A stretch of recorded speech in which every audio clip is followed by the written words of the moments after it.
దేవుని పరిశుద్ధ నామానికి మహిమ కలుగును గాక. దేవుడిచ్చిన కృపను బట్టి ఈరోజు మీ ముందుకి రావటం జరిగింది. మరి కొన్ని దినాలు లైవ్లోనికి రాలేకపోయాను. ఏది ఏమైనా ఈరోజు దేవుడు మిమ్మల్ని కలిసే భాగ్యం నాకు ఇచ్చాడు. అందుకే దేవునికి మహిమ ఘనత ప్రభావములు కలుగును గాక. మరి ఈరోజు దేవుడిచ్చిన వర్తమానం మీ అందరితో పంచుకోవాలని ఆశ కలిగి మేము ముందుకి లైవ్లోకి వచ్చానండి. చూద్దాం దేవుని వాక్యాన్ని మనం జ్ఞాపకం చేసుకున్నట్లయితే చూడండి, వాక్యంలో మరి 133వ కీర్తన మొదటి భాగాన్ని మనం చదివినట్లయితే అక్కడ చక్కని మాటలు సెలవిస్తున్నాడు. సహోదరులు ఐక్యత కలిగి నివసించుట ఎంత మేలు, ఎంత మనోహరము అని చెప్పబడ్డది. మరి యేసు ప్రభు లేదా తండ్రి అయిన దేవుడు యెహోవా కాలంలో మరి సహోదరులు ఐక్యత కలిగి ఉండాలి, అది ఎంతో మేలు అని దేవుడు మనకి సెలవిచ్చాడు. మరి ఇంత మేలుకరమైన కార్యక్రమాన్ని జరిగించే మనము మరి ఐక్యతగా ఉండమని చెప్పిన దేవుడే మరి కొన్ని విషయాల్లో మీరు దూరంగా ఉండాలని కూడా చెప్పాడు. కాబట్టి క్రైస్తవులు చాలా వరకు ఐక్యతగా ఉండాలని చెప్పేసి మరి దేవుని మాటను కూడా మీరిన పరిస్థితులు కనబడతాయి. కాబట్టి దగ్గరికి రమ్మని కలిసి ఉండమని చెప్పిన దేవుడే దూరంగా ఉండండి, ఎడంగా ఉండండి, వారితో కలవమాకండి కూడా చెప్పాడు. ఎవరితో కలవకూడదో ఈరోజు మనము కొన్ని విషయాలు తెలుసుకుందాం, లేదా ఎవరికి దూరంగా ఉండాలో కూడా ఈ విషయాలు కొన్ని మనం జ్ఞాపకం చేసుకుందాం. చూడండి, తిమోతికి రాసిన 2వ పత్రిక అపోస్తులైన పౌలు తిమోతికి రాస్తూ 2వ పత్రికలో 3వ అధ్యాయము 5వ వచనాన్ని మనం జ్ఞాపకం చేసుకున్నట్లయితే అక్కడ చక్కని మాట చెప్తున్నాడు. ఏమనంటే, ప్రియులారా, పైకి భక్తి గలవారి వలె ఉండి దాని శక్తిని ఆశ్రయించని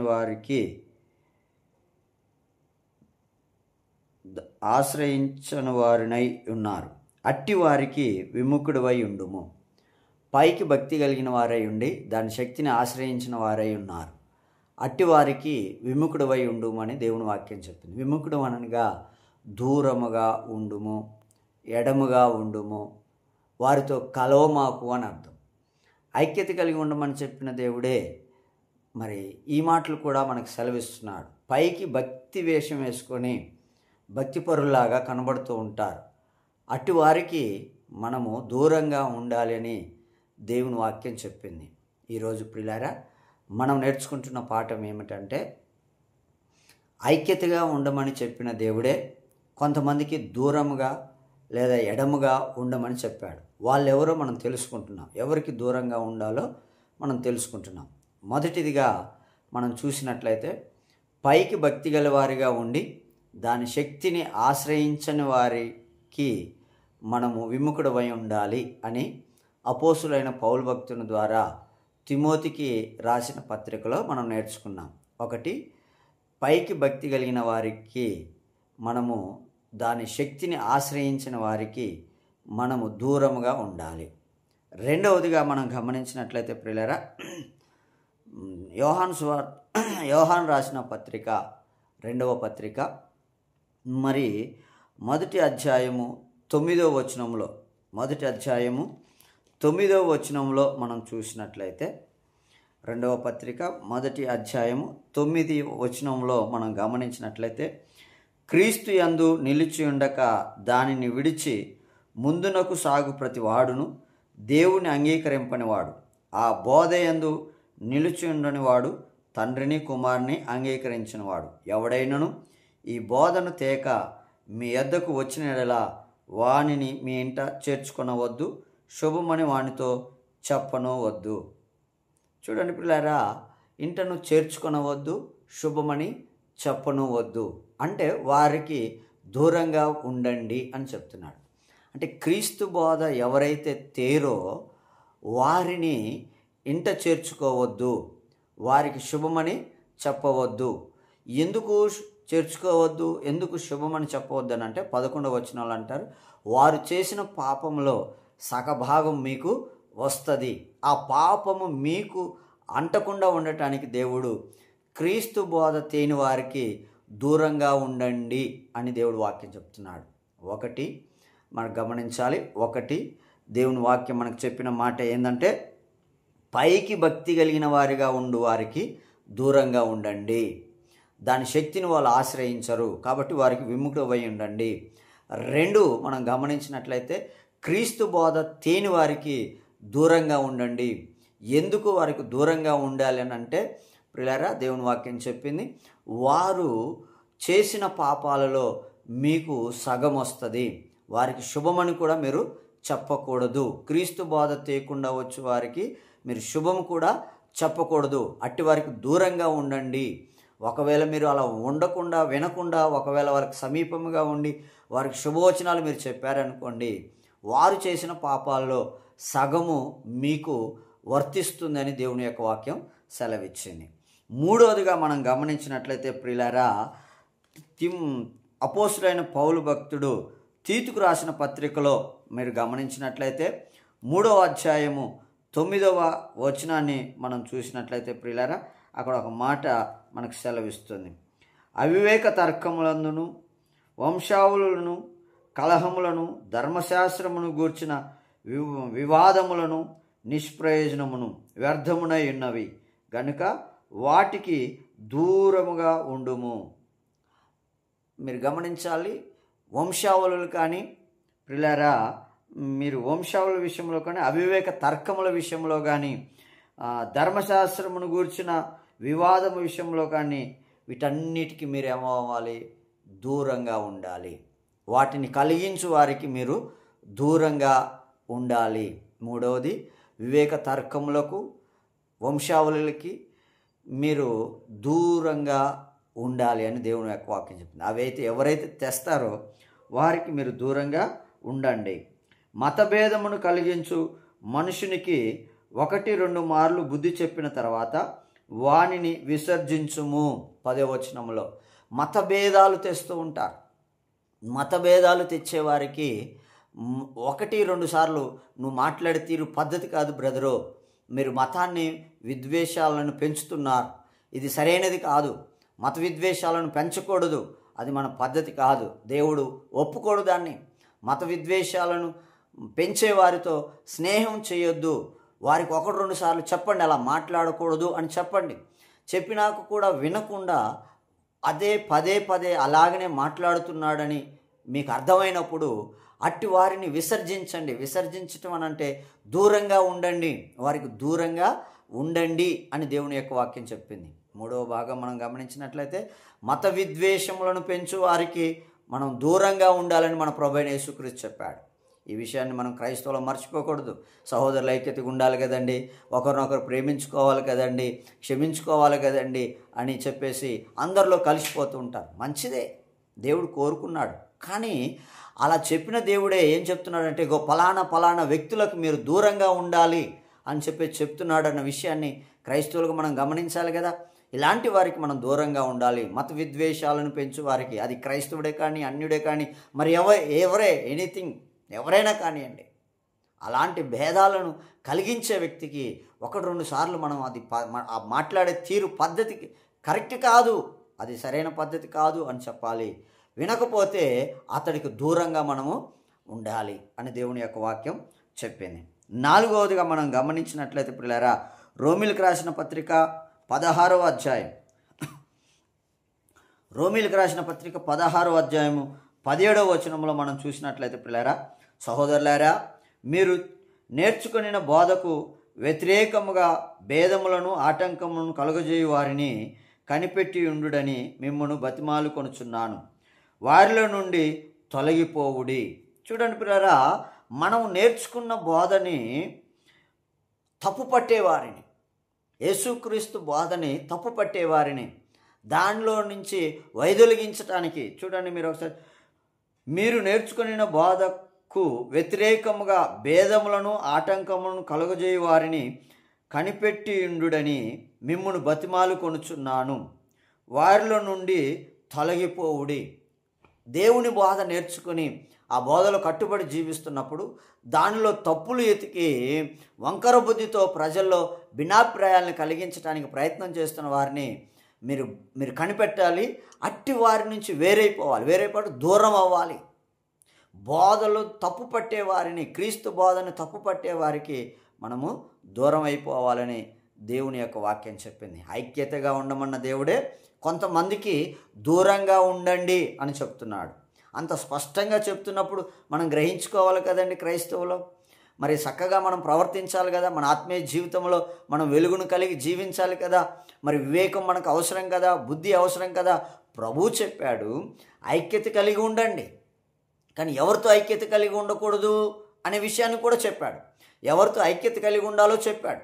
ఇప్పుడు చెప్తున్నాం మనం అదే, ఎవరితో మనం కలిసి ఉండకూడదు అనే విషయాన్ని మనం నేర్చుకుంటున్నాం. 4వదిగా మనం నేర్చుకునే పాయింట్ ఏంటంటే పిల్లారా, బోధను వక్రీకరించి మాట్లాడేవారికి, క్రీస్తు బోధను వక్రీకరించి మాట్లాడేవారిని కనిపెట్టి వారికి మనము దూరంగా ఉండాలని దేవుని యొక్క వాక్యం చెప్తుంది.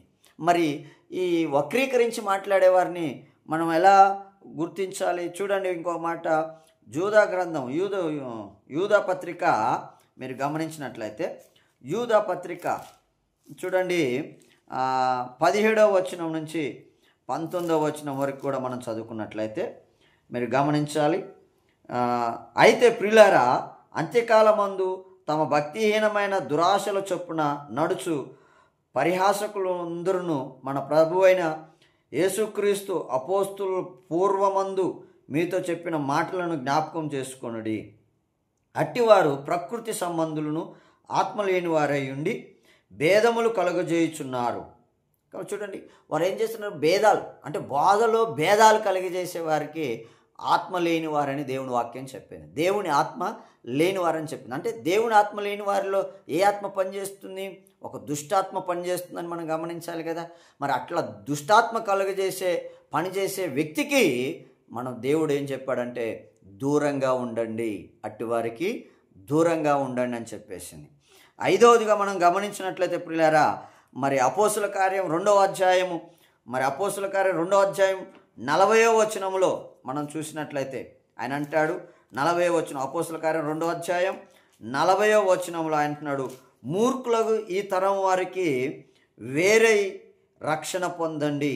చూడండి 40వ వచనం, ఇంకను అనేక విధములైన మాటల చేత సాక్ష్యం ఇచ్చి మీరు మూర్ఖులకు ఈ తరం వారికి వేరై రక్షణ పొందండి అని వారిని హెచ్చరించను. మూర్ఖులకు ఈ తరం వారికి వేరై రక్షణ పొందండి అని వారికి హెచ్చరించెను. హెచ్చరణ అంటే ఖండించటం, గట్టిగా చెప్పటం, వారిని బలంగా నొక్కి చెప్పటం. మూర్ఖులకి తరం వారికి వేరై రక్షణ పొందండి, వేరవ్వాలి, సహోదరుల ఐక్యత కలిగి ఉండమన్నాడని చెప్పేసి మూర్ఖులతో నువ్వు ఐక్యత కలిగి ఉంటే నీ జీవితాన్ని నువ్వే నాశనం చేసుకున్నవాడు అవుతావు. కాబట్టి పిల్లారా, మూర్ఖుల నుంచి మనం వేరే రక్షణ పొందాలి. క్రైస్తవులుగా మనము మూర్ఖుల నుంచి వేరే రక్షణ పొందాలి. ఇది దేవుడు స్పష్టంగా మనకు చెప్పాడు. కానీ రక్షణ పొందుతున్నాం, కానీ పిల్లారా మూర్ఖులకు వేరే రక్షణ పొందలేకపోతున్నాం. అందువలనే రక్షణను కొనసాగించలేకపోతున్నారు క్రైస్తవులు. అందువల్లనే రక్షణ వలన ప్రయోజనాలను సంపాదించుకోలేకపోతున్నారు, క్రీస్తుకు సాక్షిగా బ్రతకలేకపోతున్నారు. కాబట్టి ప్రియమైన దేవుని సంగమా, దేవుని బిడ్డలారా, దేవుని వాక్యం మనకు చెప్పింది సహోదరుల ఐక్యత కలిగి ఉండండి. అదే రీతిగా ఎవరితో మీరు కలిసి ఉండకూడదో చెప్తున్నాడు. మనము గుడ్డిగా భ్రమపరిచే ఆత్మలో మనం బ్రతకూడదు. దేవుడు కలిసి ఉండమని చెప్పిన దేవుడే ఎవరితో కలిసి ఉండకూడదో చెప్తున్నాడు. ఇప్పుడు మనం 5వ భాగంగా మనం చదువుకుంటున్నాం, మూర్ఖులకు ఈ తరం వారికి వేరై రక్షణ పొందండి. మూర్ఖులకు మనం వేరుగా లేదా దూరంగా మనం బ్రతకాలి. హల్లెలూయా. చూడండి, గమనించండి. మరి 6వ విషయంగా మనం ఒకసారి గమనించుకుందాం. ఆరో విషయంగా మనం గమనించినట్లయితే పిల్లారా, మరి సామెతల గ్రంథం 22వ అధ్యాయం 3వ వచనాన్ని మనం గమనించినట్లయితే 22:3 చూసినట్లయితే, బుద్ధిమంతుడు అపాయం వచ్చుట చూచి దాగును, జ్ఞానము లేని వారు యోచింపక అందులో పడుదురు. బుద్ధిమంతుడు అపాయం వచ్చుట చూచి దాగును. దాగి ఉండటం అంటే పిల్లారా దూరంగా ఉండటము అని అర్థం. కాబట్టి పిల్లారా అపాయం వచ్చుట చూచి మరి బుద్ధిమంతుడు ఏం చేస్తాడు? దాగి ఉంటాడు. అంటే మనం దేనికి దూరంగా ఉండాలి? అపాయానికి దూరంగా ఉండాలి. అదే 27వ అధ్యాయంలో 13వ వచనంలో కూడా మనం చూసినట్లయితే సామెతల గ్రంథంలో ఇదే మాట సెలవిస్తున్నాడు. బుద్ధిమంతుడు రాబోయే అపాయాన్ని చూసి దాగును. దాగటం అని అంటే దూరంగా ఉండటం. అపాయానికి మనం దూరంగా ఉండాలి. పాస్టర్ గారు అపాయానికి దూరంగా ఉండమంటున్నారు. అపాయం ఎలా వస్తుందో, ఎటు నుంచి వస్తుందో, ఎక్కడి నుంచి వస్తుందో మాకు తెలియదు కదా, మనం ఎలా ఉండగలం? ఎలా సాధ్యం? అది అపాయం చెప్పబెట్టకుండా వస్తుంది కదా, చెప్పి రాదు కదా. కాబట్టి మనం ఎలాగండి దానికి దూరంగా ఉండేది? భలే చెప్తున్నారే అని అనుకోవచ్చు. కానీ నువ్వు నిజంగా ఆత్మీయుడు అయితే ప్రియులారా, నువ్వు నిజంగా బైబిల్ చదివిన వ్యక్తివైతే నా మాటల యొక్క ఆంతర్యం నీకు తెలుస్తుంది. కాబట్టి ఒకవేళ తెలియకపోతే ఈ మాటలు నీకు తెలియచేయాలని ఆశపడుతున్నాను. చూడండి, యోహాను సువార్త మీరు గమనించినట్లయితే యోహాను సువార్త 16వ అధ్యాయము 13వ వచనంలో మనం గమనించినట్లయితే మరి సత్యస్వరూపైన ఆత్మ వచ్చినప్పుడు మిమ్మల్ని సర్వసత్యంలోకి నడిపించును. అతడు తనంతట తను ఏమీ బోధింపక తండ్రి వలన ఏమి వినును, వేటిని నేర్చుకున్నాడు అవి మీకు చెప్తాడు. అంత మాత్రమే కాదు, సంభవింపబో సంగతులను ఆ పరిశుద్ధాత్మ దేవుడు మీకు ముందుగానే తెలియజేస్తాడని వాక్యం చెప్పింది. పరిశుద్ధాత్మ నీలో నివాసం చేస్తే నీకు రాబోయే అపాయాన్ని ముందుగానే తెలియజేస్తాడు. బుద్ధిమంతులకి దేవుడు రాబోయే అపాయాన్ని ముందుగానే తెలియజేస్తాడు. అది ఎలా సాధ్యం అనంటే నీ హృదయంలో దేవుని ఆత్మ నివాసం చేస్తే ఆయన ఖచ్చితంగా నీకు అపాయం రాబోతుందన్న విషయాన్ని తెలియజేస్తాడు. నా జీవితంలో జరిగిన ఒక సందర్భానుకూలంగా ఒక సాక్ష్యం చెప్పదలిచి ఉన్నాను. మా కుటుంబంలోనికి నన్ను చంపటానికి మరి శత్రువు పన్నాగం పన్ని ఒక విషసర్పాన్ని వశీకరించుకొని నా మీదకి పంపించారు. పరిశుద్ధాత్మ దేవుడు కొన్ని నెలల నుంచి, కనీసం సుమారుగా 2 నెలల నుంచి పరిశుద్ధాత్మ దేవుని యొక్క స్వరం నాకు వినబడుతుంది. నా కుమారుడా, ఒక విషసర్పం విషపురుగు రాబోతుంది, అది జాగ్రత్త. నా కుమారుడా, విషపురుగు రాబోతుంది, జాగ్రత్త అని పరిశుద్ధాత్మ దేవుడు నా చెవిలో రింగుమనుకుంటూ చెప్తున్నాడు. కానీ నాకున్న పరిస్థితులను బట్టి, నాకున్న పనులను బట్టి, పని ఒత్తిళ్లను బట్టి నేను ఆ మాటని సరిగా తీసుకోవటం లేదు. ఆ ఒత్తిడిలో పడి వెళ్ళిపోతున్నాను. ఆ మాట నా చెవిలో వినబడతా ఉంది, కానీ నేను వినిపించుకోలేదు. అలాగే నడుస్తున్నాను. కాలం దగ్గరికి వచ్చేసింది. నెల దాటి అయిపోయింది. 2వ నెల స్టార్ట్ అయింది. కాలం దగ్గరికి వస్తుంది. కాలం దగ్గరికి వస్తున్న కొద్దీ ఆ మాట నా చెవుల్లో బాగా రింగుమని వినబడుతుంది. ఆ మాట వినబడుతున్నప్పుడు వన్స్ ఆన్ ఏ టైం, అనగా ఆ ప్రమాదం సంభవించబోతుందన్న ఒక 10 రోజుల ముందు బాగా ఎక్కువగా ఆ మాట నా చెవుల్లో వినబడటం మొదలుపడ్డది. అప్పుడు నేను ప్రభువుతో అంటున్నాను, ప్రభువా, నువ్వు విషపురుగు వస్తుంది అంటున్నావు కదా, అది ఏ రీతిగా వస్తుందో, ఎక్కడి నుంచి వస్తుందో మరి నాకు తెలియదు. కాబట్టి నీవే ఆ యొక్క ప్రమాదం నుంచి నన్ను కాపాడయ్యా అని చెప్పేసి నా మనసులో నేను ప్రభు దగ్గర ప్రాధేయపడ్డాను. ఎప్పుడైతే ఆ బాధ్యతని దేవునికి అప్పగించానో ఆ స్వరం వినబడటం మాయమైపోయింది. ఆ స్వరం వినబడ్డది, అప్పటి వరకు వినబడ్డది, నేను ప్రార్థించేంత వరకు వినబడ్డది. ఎప్పుడైతే నేను ప్రార్థించి దేవుని చేతిలో పెట్టానో ఆ విషయాన్ని, ఆ స్వరం నాకు వినబడటం ఆగిపోయింది. ఆ తర్వాత కొన్ని రోజులకి, సుమారుగా 10 రోజుల తర్వాత నేను ఒక ఊరికి మీటింగ్ నిమిత్తమై వెళ్ళాను. నేను నా భార్య కలిసి మీటింగ్కి వెళ్ళి 3 రోజులు ఆ మీటింగ్లో మేము పాల్పొందాం. ఆ 3 రోజుల తర్వాత తిరిగి మా ఇంటికి మేము తిరిగి వచ్చాం. ఎప్పుడైతే తిరిగి వచ్చామో 3 రోజులకి మేము ఇంటికి వచ్చేసరికి అర్ధరాత్రి సుమారు 12 గంటలు అయింది. 12 గంటల టైంలో మేము బైక్ మీద వెళ్ళి ఒక సుమారుగా 70 కిలోమీటర్ల దూరం బైక్ మీద వెళ్ళి అక్కడి నుంచి మళ్ళీ నైట్ 3 రోజులు అక్కడ ఉండి నైట్ బయలుదేరి వచ్చాం. మీటింగ్ అయిపోయినాక ఇంటికి వచ్చేసరికి ఇంచుమించుగా 12 అయింది. ఆ 12 గంటల టైంలో మా విశ్వాసకి ఒకరికి ఫోన్ చేసి, మా పాస్టర్ గారు మేము జర్నీ చేసి రావటం వల్ల మరి తను అలసిపోయింది, నాకు ఓపిక లేదు, సో భోజనం ఆకలి అవుతుంది మాకు. మా విశ్వాసకి ఫోన్ చేసి, అమ్మ వీలుంటే మీకు ఓపిక ఉంటే మా ఇంటికి రాగలరా, కాస్త భోజనం ప్రిపేర్ చేయాలని చెప్పేసి ఫోన్ చేశాం. ఎప్పుడైతే ఫోన్ చేశామో, లేదయ్యా తప్పకుండా వస్తామని మా విశ్వాస చెప్పారు. వచ్చారు, భోజనం సిద్ధపరిచారు, మాకు వడ్డించారు, మేము చక్కగా తిన్నాం. మాకు బెడ్ కూడా సిద్ధపరుస్తున్నారు, మంచం వేసి దుప్పటి సిద్ధపరుస్తున్నారు. అయితే పరిశుద్ధాత్మ దేవుడు మళ్ళీ గుర్తు చేశాడు. విషపురుగు ఉంటుంది, జాగ్రత్త ఆమెకు చెప్పు అని అన్నాడు. అనగానే అప్పుడు అన్నాను ఆమెతోని, అమ్మ జాగ్రత్త, విషపురుగు ఉంటుంది, జాగ్రత్త, దేవుడు చెప్తున్నాడు అని చెప్పాను. మేము కప్పుకునే బెడ్షీట్లో, ఆ బెడ్షీట్ కింద తాసుంబాము పడుకొని ఉంది. మేము కప్పుకునే బెడ్షీట్ కింద తాసుంబాము పడుకొని ఉంది. ఆమె నేను ఎప్పుడైతే ఆ మాట చెప్పానో అది తీసింది, జాగ్రత్తగా తీసింది. చూసేసరికి అందులో పాము ఉంది. ఆమె అంటుంది, నిజంగానే ఉంది అయ్యగారు, పాము ఉంది అయ్యగారు. నేను అన్నందుకి ఆమె తిరిగి అంటుందేమో సరదాగా నేను అనుకున్నాను. లేదయ్యగారు, నిజంగానే ఉంది. దగ్గరికి వెళ్తే ప్రియులారా చూస్తే నన్ను చూడగానే బుస్సలు కొట్టి నా మీదకి రాబోతుంది. నా మీదకి బుస్సల మీద వస్తూ ఉంది. ప్రియులారా, 2 నెలల ముందు నుంచే పరిశుద్ధాత్మ దేవుడు ఇంట్లోనికి విషపురుగు వస్తుంది, నీ మీదకి విషపురుగు వస్తుందని చెప్పేసి దేవుడు చెప్పాడే. మరి ఇది ఎలా సాధ్యమైంది?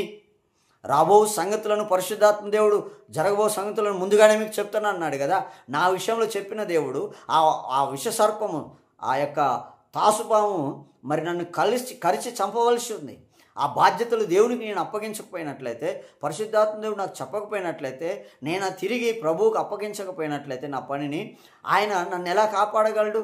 కాబట్టి మనం పరిశుద్ధాత్మ అనుభవంలో నడిపింపబడిన వారిగా ఉండాలి. అందుకనే దేవుని ఆత్మచేత అందరూ నడిపించబడతారో వారందరూ దేవుని కుమారులు అంటారు. మరి దేవుని కుమారులమై మనమైనప్పుడు మన తండ్రి దేవుడైనప్పుడు ఆయన పిల్లల్ని కాపాడుకునే బాధ్యత ఆయనకి లేదా? ఖచ్చితంగా ఉంది. ఆయన పిల్లలుగా మనం ఉంటున్నాం కాబట్టి ఆయన జరగబోయే సంగతులు మనకు ముందుగా తెలియజేస్తాడు. అందుకనే బుద్ధిమంతుడు రాబో అపాయమును చూసి దాగును అనగా దూరంగా ఉంటాడు. అపాయానికి మనం దూరంగా ఉండాలి. అపాయంలో మనము తల దూర్చకూడదు. బుద్ధిమంతులు చేసే లక్షణం అది కాదు.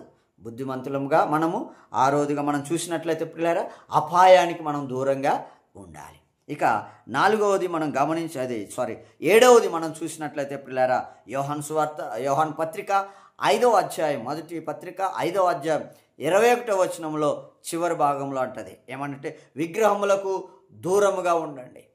పిల్లలారా, మీరు విగ్రహములకు దూరంగా ఉండండి. ఈరోజు క్రైస్తవులు ఏమంటారంటే, అవి విగ్రహాలు, అందులో ఏం లేవు, అదేం చేయదు మనల్ని, అవేం చేయవు, వాటి వల్ల మనకేం నష్టం లేదు, మనం భయపడాల్సిన అవసరం లేదు, మనం నమ్మిన దేవుడు గొప్పవాడు అని చెప్పేసి ఇలా సాకులు చెప్పుకుంటూ బహు విధానంలో క్రైస్తవులు ప్రయాణం చేస్తూ ఉంటారు.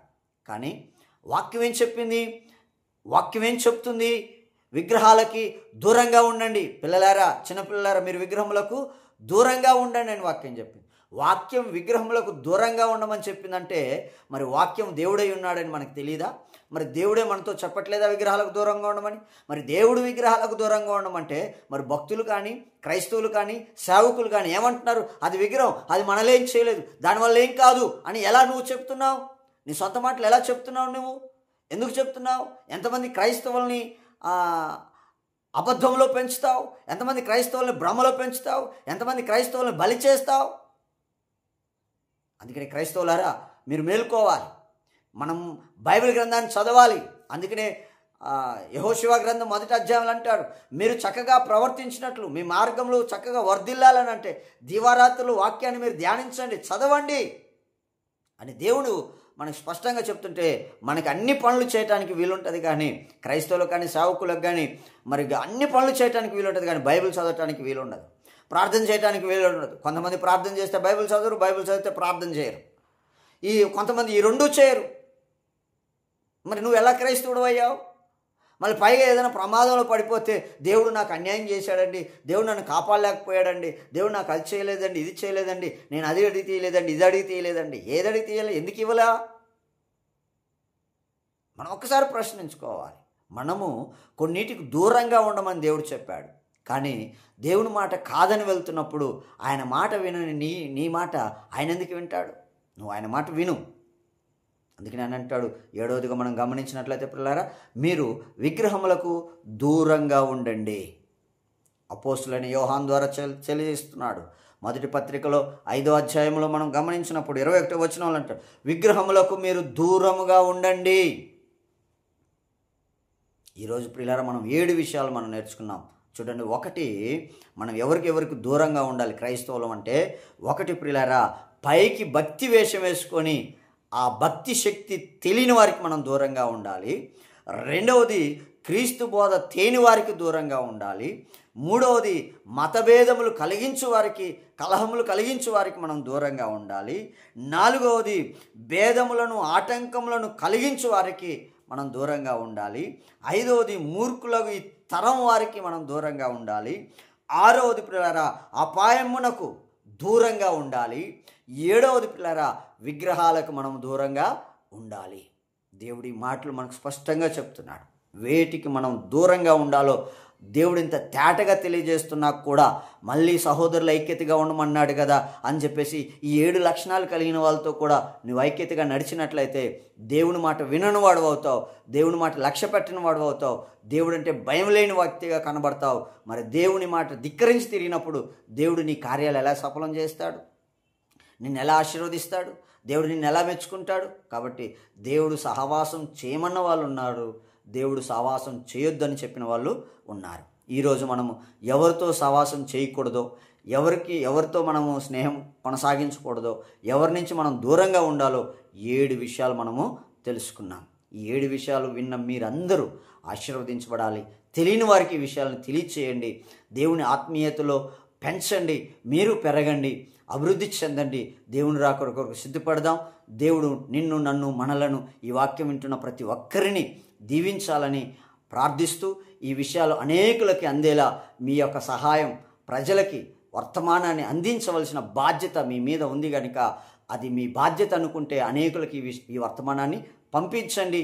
ఆశీర్వదించబడండి. దేవుడు మిమ్మల్ని, మీ కుటుంబాలను, మీ పిల్లల్ని నూరంతలుగా ఆశీర్వదించి ఫలభరితముగా ప్రభు రాకడ కొరకు సిద్ధపరచునుగాక. ఆమేన్. కృపగలిగిన యేసు, దయగలిగిన తండ్రి, నీ బిడ్డలందరినీ దీవించండి. ఈ మాటలు వింటున్న వారిని అందరినీ కూడా ఆశీర్వదించి వర్ధిలపరచమని యేసు నామమున అడుగుచున్నాను తండ్రి. ఆమేన్.